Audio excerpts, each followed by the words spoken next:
Good morning to you all. My name is Steve Newell and I am the Venues Manager for Arts and Heritage in Southampton. It's great to see the interest this conference has generated, and the fact that we're sold out is even better. Southampton saw that the philanthropical giving was a key agenda, and as a partner organisation we helped shape the project, which we're now benefiting from. We've been involved in the Inspiring Culture of Philanthropy project for 18 months now, and want to give you a little bit of background on who we are and what we do, and I certainly don't apologise for any shameless plugging that's about to happen. We, not uniquely, but certainly the minority, are part of local government, Southampton City Council. We operate 4 key arts and heritage venues in the heart of the city. We do have over 50 FTE employed staff across all our venues, and we also have over 50 volunteers doing thousands of volunteer hours for us. Southampton City Art Gallery is one of our venues, which we've seen on some of the slides before, and we have over 5,000 items in the collection. It's arguably the best contemporary art collection south of London. Yet no disagreement, excellent. The art gallery, interestingly, was brought about by Robert Chipperfield in his bequest, so they're actually set up through philanthropical giving. Another one of our venues, Tudor House and Garden, completed its renovation and structural works in 2011 and was part of over a £5 million HLF award and total cost, which included philanthropic donations. Again, key theme coming through friends groups, through other trusts and foundations. It is one of Southampton's most important historic buildings. Westgate Hall, which is a stone's throw from the venue, also completed a renovation a year prior to this in 2010. Offers corporate and wedding hire only. We're not a public venue for that. 16th century venue, and it has a fantastic view of Southampton Water, available for wedding hires. Anyone's interested? No? Okay. Located in the Old Town. And our most recent project is Sea City Museum. It's told the story of the people of the city, their fascinating lives and historic connections with Titanic and the sea, to over 300,000 visitors since opening in April 2012. As you've heard, our experiences are heavily focused on projects at all our venues. We have and continue to have successes, mainly based around learning programmes and the art gallery's collection, with a recent success of £32,000 grant for conservation work. As you all know, we create and open our venues to educate and inspire. We do this through Southampton's collections, which underpin its exhibition programme and provide unique source material for family, private and academic research.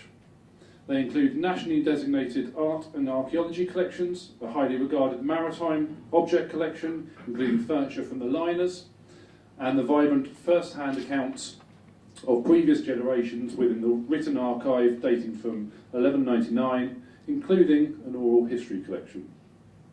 Across the venues, we offer venue hire, retail, weddings, as well as talks, tours, learning activities, and catering in 2 of the venues. We don't like to stand still. We had the opportunity to be part of this project and we jumped at it. To date, we have had training, as we've heard previously, from the fundamentals of fundraising and strategies, opportunities to strategise with like-minded professionals from other venues, and further work with our mentor to put together a draft fundraising strategy. What we have learned from this project is the potential of philanthropic giving, as well as to say philanthropic and philanthropy, but as important as the structure and resource required to implement such projects. I'm not going to stand here and pretend that implementation has been straightforward. In fact, we have only started one sort of minor project to date. Our key reason is resource and the setup that we are. The challenge we have is we are not a charity. We heard the speaker earlier, charitable giving, charity. Being a local government proves its challenges. What we do is make sure we're careful about how we present ourselves. We don't shy away from the fact that we are a council or we're not a charitable cause. It does limit our appeal to a number of grants and foundations, as well as individuals. What we do now have, though, through the project is staff taken through this who have a solid foundation within fundraising and giving. We had the showcase event to promote what we aim to do to a high-level donor and experience-rich audience held at our very own Southampton City Art Gallery. The draft fundraising strategy has been challenging to get through our organisation. As we may know through local government, those that have been involved, there are certain challenges for getting members of the team together, but that links into our next steps. They are to brief the rest of the organisation and to ultimately embed the culture within Southampton City Council.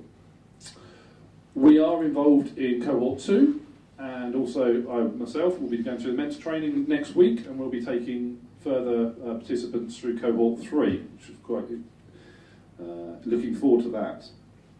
The worth of our project to our services stood out as a training opportunity both now and for our future years.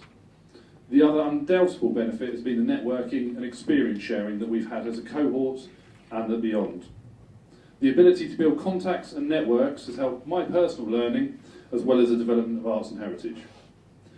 We have a long way to go on our journey, but with the help of the remainder of this project and the skills that we've learned, we will change the culture of our organisation. Thank you for listening. I look forward to any questions later.